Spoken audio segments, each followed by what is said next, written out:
Hello and welcome back to Spinal Cast. I'm your host, David Stevens, and joining me today is Dr. Gregg Jones and Dr. Aaron Robinson. Both are medical directors with the Hennepin EMS, and Dr. Gregg Jones is also the medical director at the Minneapolis Fire Department. Gentlemen, thank you for joining me. Yeah, thanks for having us. Awesome. Well, I think this is going to be a little bit different for our viewers from past episodes. You know, we've really spoken with researchers, we've spoken with people who have been injured, but we haven't really spoken with anybody who's kind of there on site when the accident takes place and when it happens.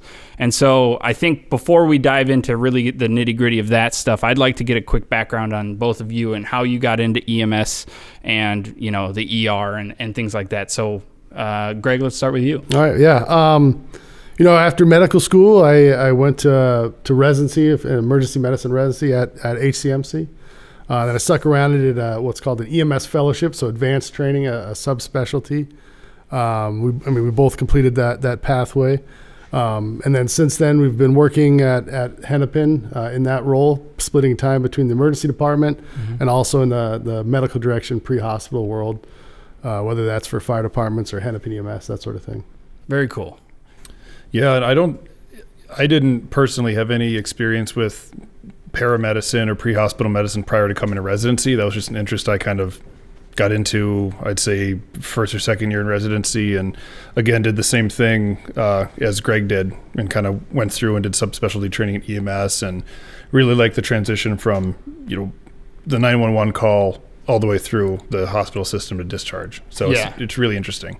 Well, it does sound interesting. I think for a lot of our viewers, it's probably confusing on, you know, where the handoffs take place and who is with me at what stage and all that sort of thing. So hopefully we'll kind of get a little more clarity around that through today's episode. So first question is, you know, obviously we're called Spinal Cast. We're a podcast about spinal cord injuries and things of the like. So is spinal cord injury something that you guys deal with fairly regularly? Is it rare or is it pretty common?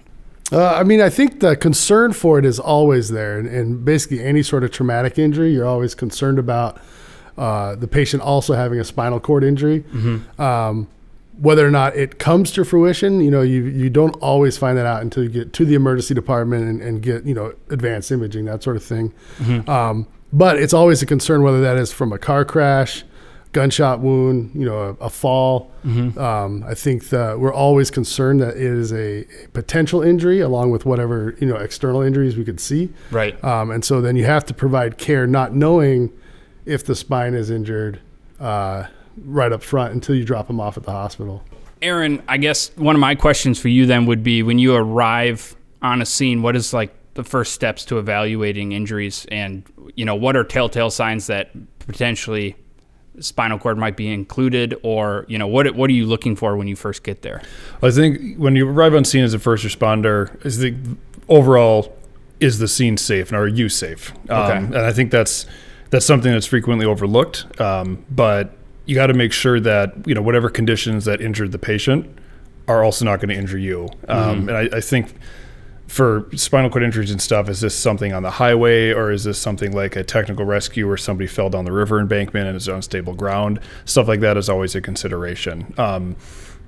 After that, it's just kind of marching through your ABCs, airway, breathing, and circulation, and just what was the mechanism of injury. I think the interesting thing in the bad spinal cord injuries that I've seen aren't always tied into the mechanism. Like, you don't always have to be ejected from a car going 80 miles an hour to have a spinal cord injury. I remember being initially a little fooled by somebody who had a very low mechanism, like 20 miles per hour, and just kind of fell out of the car. And I don't think anybody was anticipating somebody to have a really bad cervical spine injury from that. Right. And it turns out he did. Yeah. So I think just always having it as a high index of suspicion, and just doing that as part of your scene size of evaluation. So I think the important thing that we were talking about before is we talk about spinal precautions and C-collars and backboards and everything like that. And that is very important in spinal cord injury. When somebody has a spinal cord injury, the majority of them happen overwhelmingly at time of injury. So whenever the car accident occurred, or it was a sporting injury, whatever happened, we have to balance that with trying to get the patient out and into a safe, get him to the hospital. Right. Because from previous guests, we've learned that there is a very kind of short period of time between the time of the spinal cord injury and when it needs to be kind of, I guess what I would call like approached or dealt with in order to not have super outrageously severe effects. And so that's interesting to hear. And to your point, in another one of our episodes, I've heard stories of people who have broken their neck doing a slip and slide. So it's true that it definitely does not need to be an 80-mile-an-hour car crash to cause it. So when you do get there, and let's say you're being precautious for a potential spinal cord injury, what are kind of the steps that you guys use to ensure that you don't further a spinal cord injury? I know you mentioned C-collars and backboards and stuff, but are there other specific kind of tricks of the trade, as it were? Yeah, I mean, I think the most common one is either, one of the first responders holding the C-spine, so holding the head so it's not moving anymore. That's the first step, right? Even before you put on a C-collar. C-collar just helps with that. And so a lot of times, like for the, the guys I work with on the fire department, they show up with, a team of 3 or 4. One of them in a trauma will start holding the head initially, right? It's nice too, that person can also just start talking to the patient. Right. Getting some history. Hey man, what happened? That sort of thing, If they need to do some breathing, they can also keep a good eye on airway and the breathing of that patient because they're right there by the head, right? Right. And so that's the first step. Then you work on getting them into a C-collar. And more or less, that also helps kind of remind the patient not to move their head back and forth. And then it reminds everyone else that responds on scene that, hey, we're concerned about a potential C-spine or neck injury on this patient. So it's kind of also a visual clue for everyone else that's responding to this call. Right. I suppose that makes sense because there's probably 20 odd people there. Absolutely, right? Like generally fire shows up first. And then the paramedics will show up, shortly after that.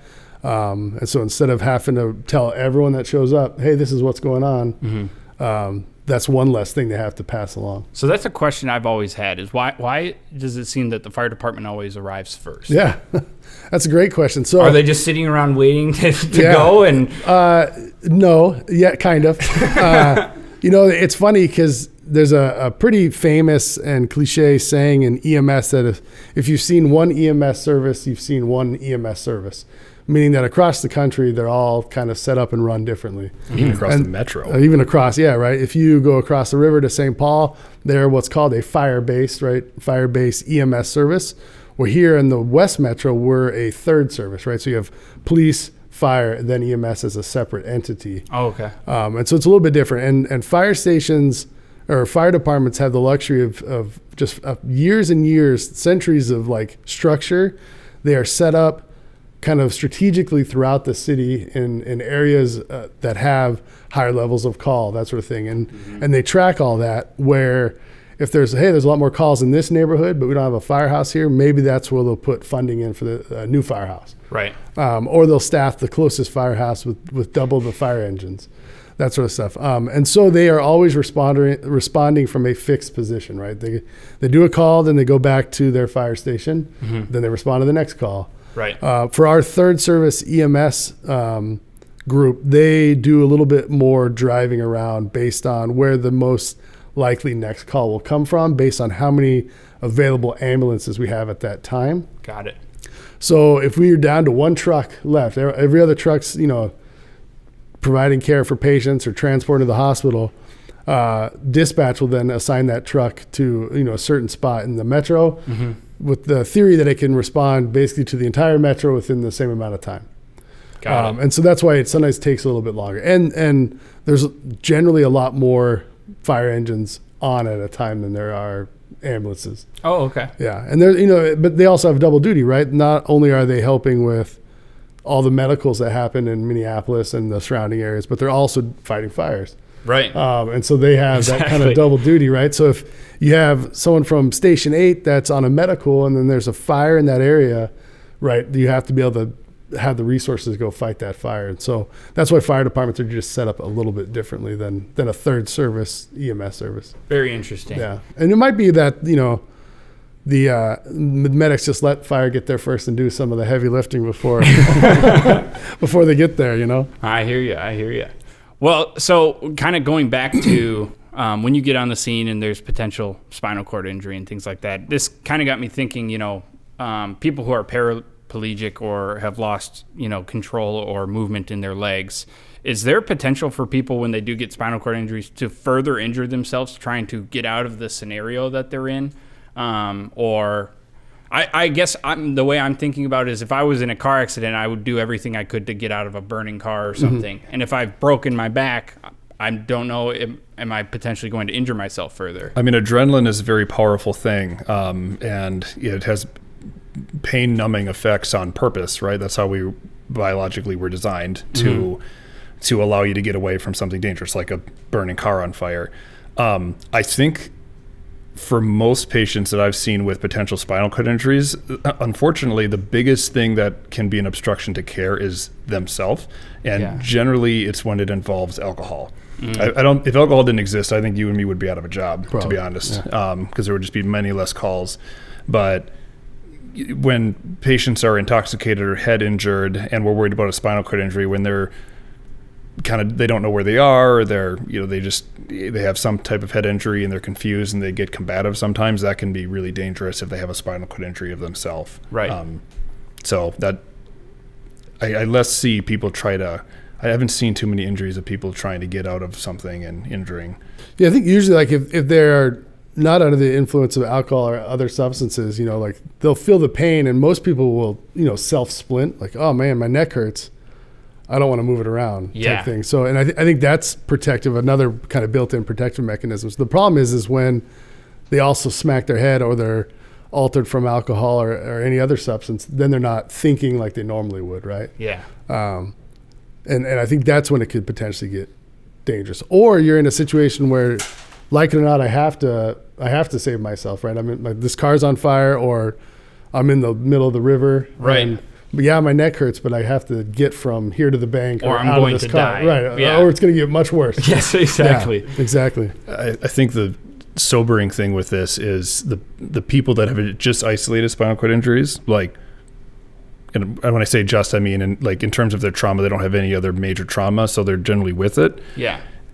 They when they come in, they have a very I think they know. You know, and I think that's been the really kind of sad thing is you talk to them and they nod and they communicate with you, but in the back of both our minds, like, they know that there might be a significant injury at play. And this is lasting. It's not something that's going away when soon. Yeah, when they say I can't feel anything below my chest or whatever, like, I think they're aware of the implications that means. Right. Yeah. So one of the questions that I was wanting to ask when I found out we were going to interview you guys is more so for the viewers. Let's say I'm at a cabin with a bunch of buddies and I notice somebody potentially sustain an injury. They dove off the dock, we talked about that earlier, or what have you. And I come across someone who based on all the scenarios, I think a neck injury might be involved. As a person who doesn't have an EMS team with me, obviously calling for you guys is step one. But what are some, tactics that the common man like myself would be able to utilize and try and do something that would be helpful? Or is it like, just leave them alone? You're not helpful? What is kind of the general consensus on that? I think it's a good question. And, like it or not, you're up at the cabin, EMS is going to be a minute getting there. Right. So you're going to have to do something, right? And so generally speaking, if they dove in off of a dock, just to kind of play along with that super fit or make believe patient, chances are it's their neck that's fractured, right? And the higher on the spine it goes, the potentially worse it is, right? From level of paralysis. And so I think they're not going to be able to get themselves out of the water. So the first step, right? If they drown, then it's the spine injury isn't that important, right? Correct. So the first step will be to get them out of the water. And I think there's a lot of kind of training that our paramedics will go through to get people out of the water safely. But for the layperson, I'd say if you could get them up to where they can breathe, you got to do that first. Otherwise, nothing else will really matter. Right. So get them out of the water, get their head out of the water, and then if you can, float them on their back towards the bank. That's ideal. Okay. Allowing them to keep breathing the whole time. Whenever you rescue someone in the water, it can potentially be a scary situation for the rescuers also. Yeah. Like let's say they're still moving their arms right now, they're grabbing for you and you're trying to swim, and so you should be kind of cognizant of that, have flotation devices, all that sort of stuff. But if you get someone to the bank on their back, they're breathing okay, I think you've done a ton of work already. The next step that you need to start thinking about is, well, how far can the ambulance get to me? And is there a way that we can put this person on a picnic table and carry them a little bit closer to the road, whatever. Like, so start kind of thinking about that sort of stuff. It's really easy to just call 911 and then they're like, all right, what's your address? You're like, I don't know. Or, what road are you on? I'm like, I don't know that either. What beach are you at? Again, I don't know. So like just knowing those sort of things in the back of your head is helpful, I think, when you are all of a sudden thrust into an emergency. But if you can do a couple basic things, like biggest one would be get them out of the water or get them, to a safer place, right? If it's a car crash, light up the road as best you can. If they're in the car and the car appears safe, just leave them in the car. Okay. Make sure they're warm. In this state, it's always, carrying extra blankets or a sleeping bag in your car is not a bad idea, so you can help people stay warm, because that'd be another thing. Hypothermia and trauma is always bad. Yeah. And it happens even in summer around here. Like, you're laying on concrete or you just got pulled out of the lake, that sort of thing. I think hypothermia. So just thinking about that sort of stuff, just real simple things that you can help, potentially, save this person's life or just a better outcome overall. Right. Yeah. I think don't be afraid to move the patient if they're in danger. Right. Yeah. I mean, in the lake, face down, or in the middle of the road on a hill where it's a blind hill, like you have to move them. And I think that's okay to get them to safety.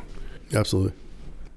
Basically, take the steps to ensure that the life isn't lost. Right. But try and be mindful once you do get them out of, the death threat, and then be mindful about what your next steps are so that you're being as helpful as you can to the teams that are going to arrive and things like that. Yeah, and clearing, like, how is an ambulance going to get down here? Is everybody parking in? Like, can we clear a path somehow? Can we send somebody, if we're at a cabin in the middle of nowhere, for example, send somebody up to the end of the driveway to flag people down? Everything, all of that helps, especially when it's nighttime and it's hard to see or visualize. And there's equal planning on the EMS and fire side of things. And Gregg can speak more to this too about like the rescues and stuff. But we have every summer a number of people that fall down the ravine or injure themselves that way, or unfortunately some people do fall off like the bridge or something into the water.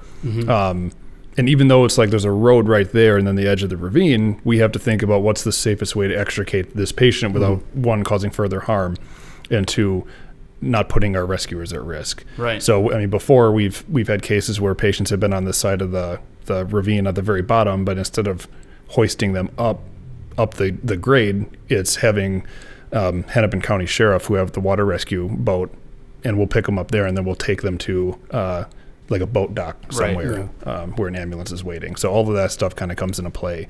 And in a rural setting, you might have the helicopter come, depending on how bad the injury sounds. Well, so that leads me to another question. When typically do helicopters get communicated to? Like at what point are you like, all right, this is a helicopter? Yeah. In a metro setting, probably never. It would be really exceptionally rare because we're so close via ground to a trauma center. But we've both in our fellowship days did some moonlighting up north at hospitals that were 3 hours away, 4 hours away from a major trauma center. And speaking with those folks up there for EMS, if the mechanism sounds bad enough, they will actually auto launch the helicopter. So hey, we've got a bad rollover MVC, multiple people are ejected. Like just on that, based on 911 call alone, the helicopter will take off and start heading to that scene. And EMS might get there and they say, oh no, everybody's like fine and they can cancel, or the helicopter will come and help render aid and bring the sickest people to take a level 1 trauma center. Okay. Yeah, I mean, a helicopter needs 100 feet by 100 feet landing zone. Right. And there's very few of those in the metro. Right. and based on like just the amount of ambulances and the amount of hospitals that are saturated within the metro area, using a helicopter in Minneapolis just isn't, there's no need for it, right? Like you could probably actually drive faster than you could land a helicopter and then fly it. Yeah. But you start getting out even into some of the outer suburbs of the metro, and they'll use helicopters, Anoka, that sort of stuff. But then, like Aaron was saying, you get out into the more outstate areas, and what would be a 3.5 hour transport is now 20 minutes. So, as far as the ambulances that you utilize in responding to calls, one of the questions that I've always posed this to people, more because I think it's an interesting social experiment, but now I'm going to get the actual answer I've always been searching for. When I see an ambulance with its lights on and its siren going, my natural inclination is that they are going to someone.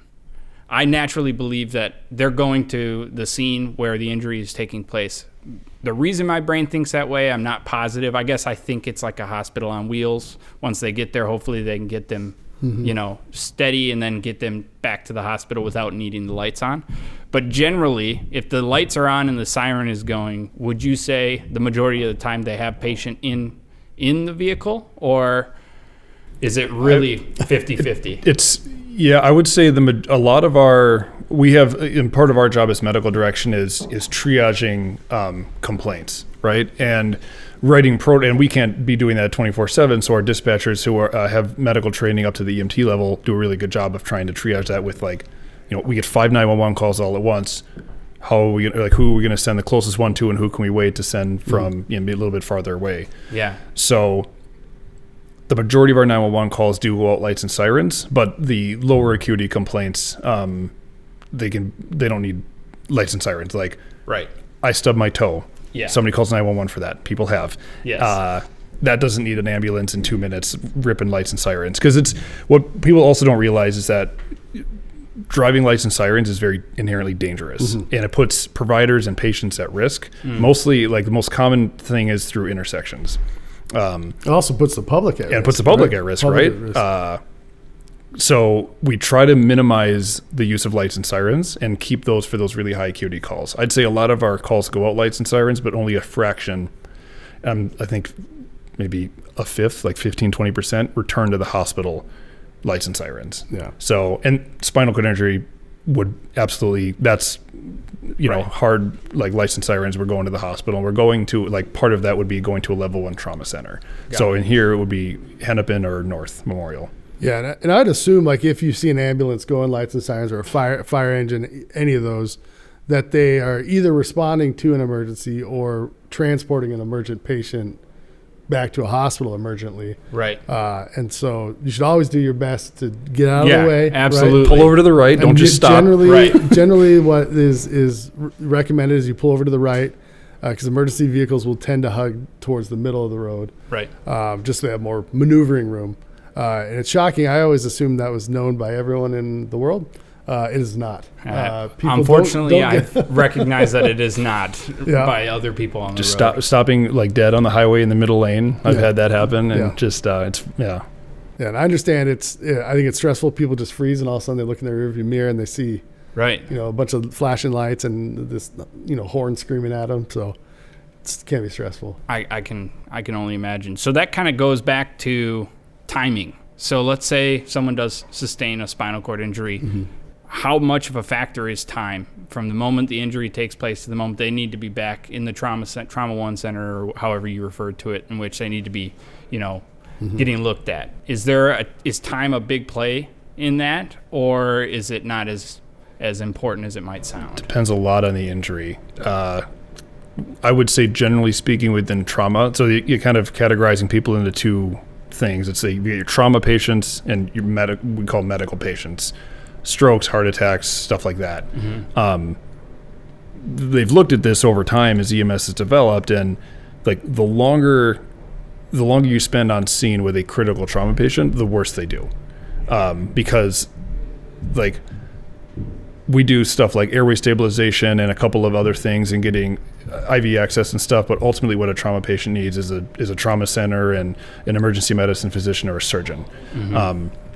With medical patients, it's actually pretty much the opposite. And we, staying on scene to stabilize somebody or doing some interventions, we're a lot more than just like a medium that gets you to the hospital. We do critical care and airways and IVs and a ton of different medications, deliver babies.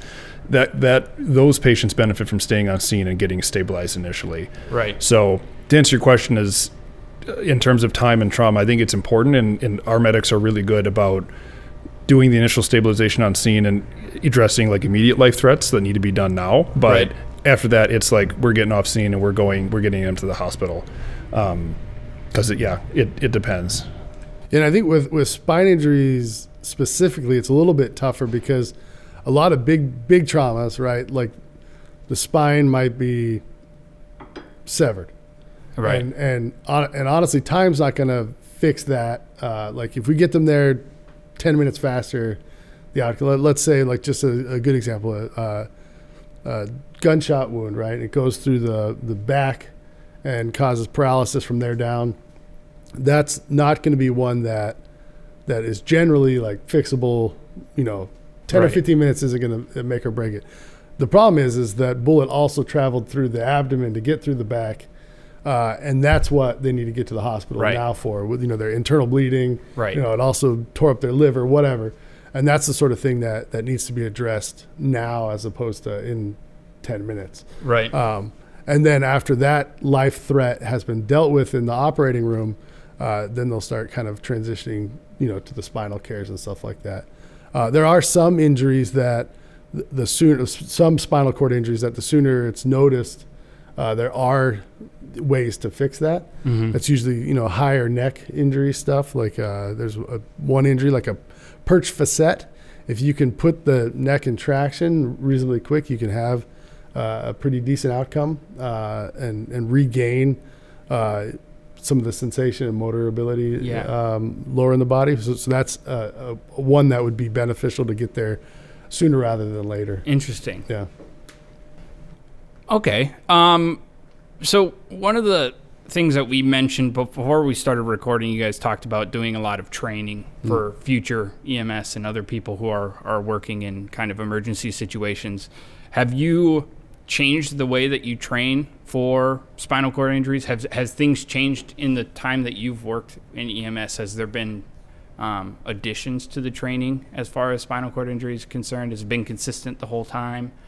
I think the biggest change has actually probably been it's probably kind of counterintuitive. Like as we've learned more, back in like the 80s and 90s, backboards were like all the rage, right? Any sort of trauma, like when we leave here and Aaron slips and falls on the ice, in the 80s and 90s, he'd be strapped to a full-length spine backboard. And right? on TV. They still do it on TV. They still do it. They used to teach this thing called the standing takedown. So let's say Aaron slipped on the ice, and then he stood up and he's like, oh, man, will you call an ambulance? I call an ambulance for him. They would stand a backboard up next to him, strap it to him, and then lay him down. And then we realized like all these things are kind of not necessary. If he had hurt his back or something like that, hurt his spine, he would probably either just be still on the ground or splinting it himself in a position of comfort where it wouldn't cause more damage. So as they've researched that, our governing body is called the National Association of EMS Physicians. They did a lot of work with the surgeon group. ACS, American College of Surgeons. American College of Surgeons, thank you. And they looked into backboards and they realized that backboards were actually in a lot of situations causing more problems than they were actually helping. I don't know if you've ever laid on a backboard for more than 5 minutes. It's the most uncomfortable thing you can imagine. I have not, luckily, but I can only imagine they and sound uncomfortable. Imagine you hurt your back, and now I lay you on this horrible board. Like right? a concrete floor. Right. Yeah, you just lay down on this floor and then not move at all. So they've realized that, it was starting to cause, injuries to the skin where there was kind of pressure spots. It increased the amount of unnecessary imaging that ER doctors would get. And it honestly didn't help all that much. There are obviously caveats to that, right? If, hey, I can't move my legs, all right, that person's going on a backboard. Right. Or the person, like we talked about earlier, that is intoxicated with alcohol and not making great decisions and has a mechanism of injury that you'd be concerned enough for a spine injury, that person's going on a backboard. Right. But more often than not, we use the backboard as an extrication tool, not necessarily a spinal immobilization tool. So that's something I was going to, basically, that's exactly what I was going to say. One of the few shows that I find myself watching on occasion is Northwoods Law. I know a lot of people don't necessarily watch Northwoods Law, but it's up, they're up in Maine, like out in the woods in Maine, and they're, it's like 6 police officers for the whole county. Right. And it kind of follows them, but there's a lot of injuries that they come across that are in hiking, and they're up in the mountains, and how do we get this person down? She just shattered her femur, and we got to get her out. And so they use backboards as a way of navigating that person out. But it's not, to keep her straight and level. It's how do we pick you up and carry you out? And so I could see how that would kind of come into play. There's a whole bunch of different, like there's the normal backboards, there's like Stokes baskets, there's a whole bunch of different things that are used for extrication. We do a lot of task force training or urban search and rescue. I'm one of the medical directors for the Minnesota team, and that's a lot of like confined space rescue. And so you'll put someone on a backboard to basically, drag them out of a tunnel, so you're not twisting them at every bend and curve and stuff like that. Right. But sometimes you have to, right? Otherwise we can't get this person out of this rubble pile. So sometimes you have to get a little creative on how you safely move patients. Navigate them. Yeah. Awesome. Well, I guess one last question would be, it's a basic one. If there was anything that you could communicate to an audience of people who are genuinely interested in your job and what you do and how we can be better citizens for EMS as a whole, outside of obviously pulling over to the right and slowing down and things like that, is there something that you think would just be valuable to share with people before we take off? Yeah, I think learning a little bit of basic emergent medical care should be a requirement for everyone in the world. Whether that's CPR, basic like stop the bleed type stuff, helping people with neck injury, that sort of thing. I think if you educate yourself, and there's courses out there that you can do in 1 day, 2 day courses that are not all that expensive. I think there's a lot of them that are probably given for free, especially CPR related stuff. I think educating yourself on that sort of thing, because you never know when it's going to be your family member or your friend, like up at the cabin or whatever. Yeah. And you feel real awkward if you're like, I was too lazy to go to that half-day course on CPR. I really wish I would have, right? Like, absolutely. I think it's one of those things where a little bit of education could potentially save someone's life is kind of a big deal. And so that'd be my big push, is if people are like, they just need that final push. Hopefully that's me saying this will push them in that direction. Perfect. Yeah, it doesn't have to be extensive, right? I mean, simple is relatively speaking, I understand, but those first couple of minutes, like and it makes a huge difference, right? When people act on scene and either start CPR right away or, get this patient to safety or whatever, like that makes all the difference, like life or death sometimes. Yeah. Like bystander care saves lives. It might hold it off for 5 minutes while the paramedics show up, and that's a big deal. Well, even MCPF's founder, Peter Morton, who you guys had the opportunity to meet, when he got injured, his brother performed CPR for an abnormal amount of time because they were biking and actually in a place that was very difficult for EMS to get to. And so they had to kind of buy time before they were able to get there. And obviously Peter was unable to breathe given his injury. And so it was CPR that ended up, keeping him alive. And so I applaud that answer. I think it's a perfect answer. I can honestly say I will try my best to find one of those free classes and, get myself signed up, because I think that's great advice. So, yeah, we keep it simple, right? I mean, there's no longer like, can you feel for a pulse? Is there a pulse? Or like, it's just, when the dispatchers talk to somebody through 911, it's like, are they conscious? No. Are they breathing? No. Start CPR. Done. There's no feeling for a pulse. It's just like straight to CPR. And if they need CPR, awesome. If they need CPR to breathe, that will help them breathe a little bit. If they don't need CPR, they're going to tell you.